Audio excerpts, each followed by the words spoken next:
Hi guys, papasok na nga pala ako ng trabaho, looking good in person. Napahaba kasi yung tulog. Nakasakay na nga pala ako sa munting sasakyan ng mga biyahero. Kung napapansin nyo, medyo maliwanag pa. Napaaga kasi ang pasok ko kasi mahaba ang tulog ko.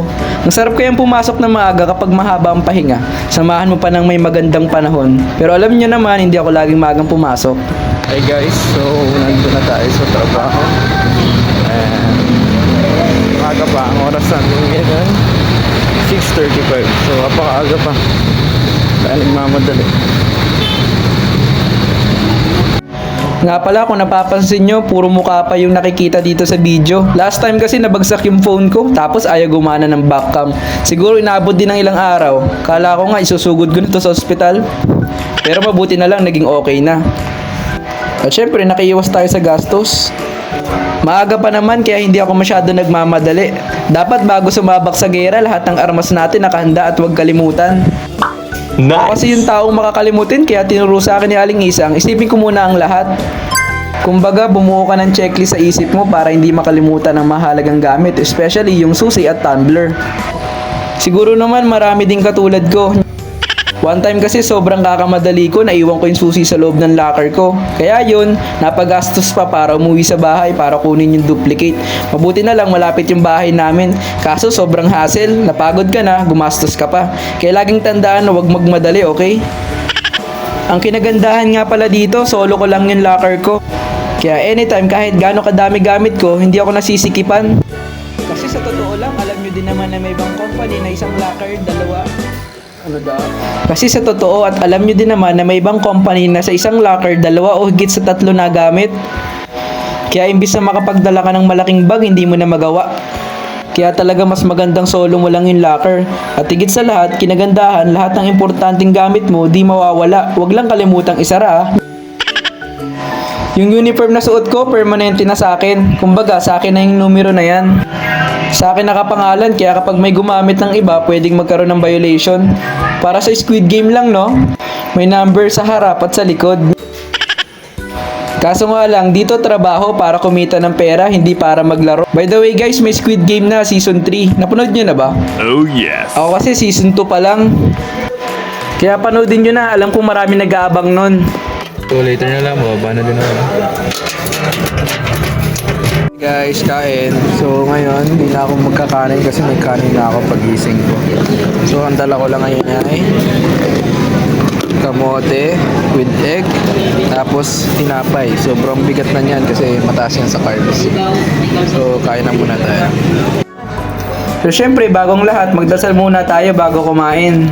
Nga pala guys, ma-share ko lang, baka mamaya isipin nyo, todo diet ako. Hindi naman sa ganun, kasi minsan talaga kumakain ako ng sobrang dami ng umaga.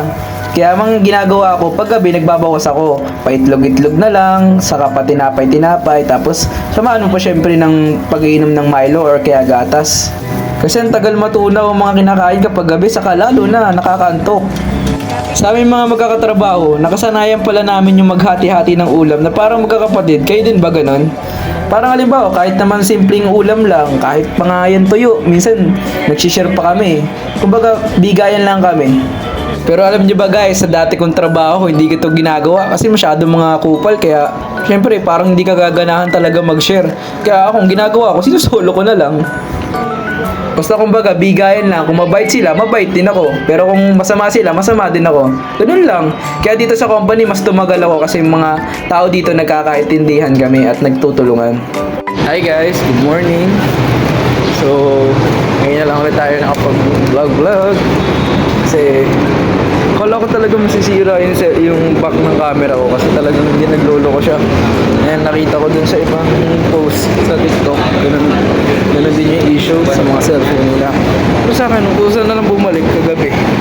So ngayon, nakakapag-video na ulit ako. So sakto, walang nakasakay. Siyempre, thank God, maganda na yung panahon.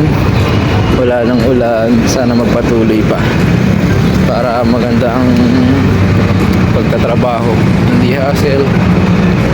So napapansin nyo, mayroon pa mga paleta dito. Yun yung time na bumaha dito mismo sa may parking lot.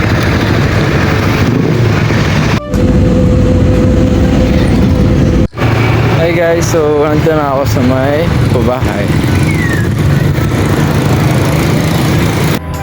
So, dito na nga pala ako dumaan sa pabahay, dito sa Tropical Barangay San Francisco. Pupunta nga pala ako ng palengke kasi, syempre, nagugutom tayo. Bibili tayo ng ulam na pwede nating makain at maluto ngayong umaga. So, naisipan ko nga palang bumili ng hipon. Yung hipon nga pala dito guys, murang-mura. Yung isang tumpok na yan, 100 pesos lang. Saka bumili na rin ako ng 100 pesos na manok. Pauwi na nga pala ako. And makabili na ako lahat ng mga ang ulam lang ngayon. So, bumili ako ng ito. Bumili ako ng hipon, manok, saka tawag ito, saging.